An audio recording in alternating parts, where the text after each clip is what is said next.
Tangannya diborgol oleh suaminya di atas kasur. Lalu suaminya minum obat yang berwarna biru.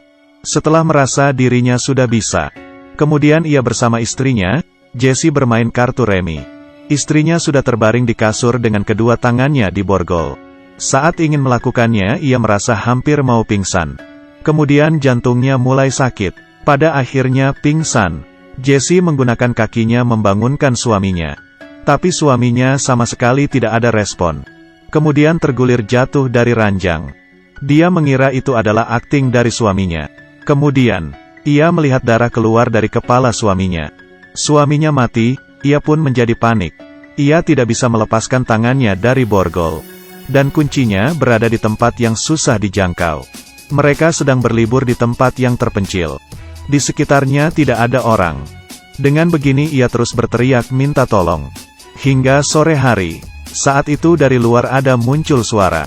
Apakah ada orang yang mendengarnya dan datang menolong? Ternyata itu adalah seekor anjing liar. Hai kamu yang di sana. Anjing ini mengeluarkan lidahnya. Dan tidak berbicara. Ia melihat darah yang di lantai. Jessie melihat motif anjing tersebut. Menggerakkan kedua kakinya ingin mengusirnya. Anjing itu tidak memedulikannya. Ia menjilati cairan di lantai. Kemudian menggigit badan suaminya. Jessie sekuat tenaga berteriak. Hal itu tetap tidak bisa mengusirnya. Ia kemudian mengambil sebuah buku di atas rak tempat tidur. Dan melemparnya ke arah anjing. Anjing itu hanya mundur beberapa langkah. Dan duduk di depan pintu. Dalam keputusasaan, tiba-tiba suaminya terbangun dari lantai. Jessie menyuruh suaminya untuk membukakan borgolnya. Saat itu ia juga melihat suaminya yang tergeletak di lantai. Ternyata ini semua hanyalah halusinasinya. Dia mengetahui sekarang hanya bisa mengandalkan dirinya sendiri. Ia mengecilkan tangannya, berusaha untuk lepas dari borgol. Tak disangka benar-benar bisa terlepas. Ia mematahkan kayu di sebelahnya. Dan akhirnya berhasil. Ia berjalan ke arah pintu dan membalikkan badan melihat kasur. Ternyata itu adalah masihlah halusinasinya. Ia melihat HP di sebelahnya. Kemudian menggunakan kedua kakinya mengambilnya. Kakinya kependekan. Sehingga tidak bisa menyentuh HP itu. Bukan begitu, kamu bukannya HP iPhone. Dengan mengatakan, "Hey Siri, bantu aku menelepon polisi," bukannya sudah selesai. Disayangkan, dia tidak mendengar apa yang aku bilang. Waktu berlalu cukup lama. Dia sekarang kehausan. Tiba-tiba teringat di atas rak tempat tidurnya ada air. Ia mengarahkan tangannya ke paling atas. Kemudian perlahan-lahan, meraih ke atas. Air itu perlahan-lahan bergerak. Dia hati-hati melakukan tindakannya, dan akhirnya bisa mengambil sebuah cangkir air. Saat itu, situasi yang canggung muncul. Karena keterbatasan tangannya yang diborgol. Air yang jelas-jelas di tangannya, tidak bisa digapai oleh mulutnya. Ia pun hanya bisa meletakkan kembali air itu. Anjing yang kelaparan ini pun mulai berani. Ia langsung berjalan ke arah suaminya. Dia harus mencari cara untuk melepaskan tangannya dari borgol. Kalau tidak cepat atau lambat dia akan dimakan oleh anjing ini. Ia memegangi sebuah kertas harga baju. Dengan begini seharusnya sudah bisa. Ia perlahan-lahan melingkari kertas itu. Menjadikannya menjadi seperti sedotan. Kemudian mengambil lagi air itu. Dan akhirnya ia bisa minum. Kemudian menyisakan sedikit air untuk cadangan. Meletakkan cangkir air dan sedotan ke tempat semula.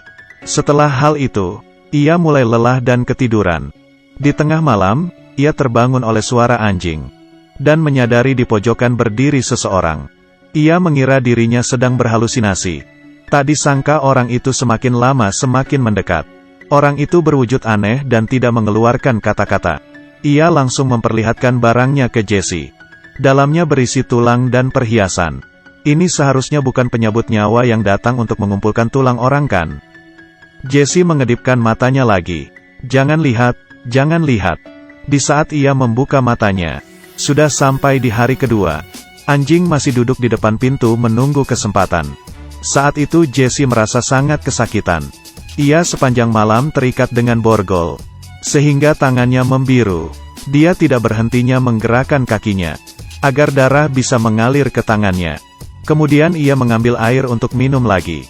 Saat terbaring ia menyadari anjing berada di sebelah kakinya. Kemudian ia langsung lompat dan menggigitnya. Ia yang kesakitan langsung menendang anjing itu.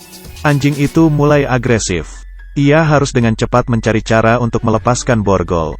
Ia memutuskan keputusan yang sangat berat.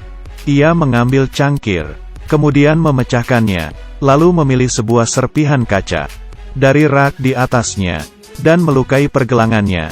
Darah mengalir dari tangannya. Ia menggunakan kesempatan itu, dan berhasil melepas tangannya dari borgol. Kemudian ia mengambil HP-nya untuk melapor polisi. Tapi ternyata sudah tidak ada baterai. Tapi untungnya dia mengambil kunci borgol, dan berhasil membuka borgol di tangannya yang lain. Ia mengambil kain untuk menutupi lukanya. Setelah itu, dia bersiap untuk mengambil kunci mobil dan pergi dari tempat itu. Tapi baru berjalan 2 langkah, ia pun pingsan. Tidak lama kemudian, dia terbangun karena kesakitan. Anjing sedang menggigitnya. Setelah mengusir anjing itu, ia mengambil kunci mobil dan pergi. Di lorong muncul pria yang aneh. Kebiasaan orang ini adalah mengambil barang berharga orang lain. Kemudian, Jesse memberikan cincin pernikahannya kepadanya. Dia tidak melukai Jesse. Kemudian Jesse pun pergi dari tempat itu. Di perjalanan, karena stamina tubuhnya yang tidak stabil, ia menabrak pohon. Suara benturan besar itu mengundang perhatian orang yang lewat. Akhirnya ia pun tertolong. Setelah melihat film ini, membuatku kaget, langsung meneriak, "Hey Siri." Setelah mendengar suaranya baru terasa aman. Aku adalah Yue Bei, bertemu lagi.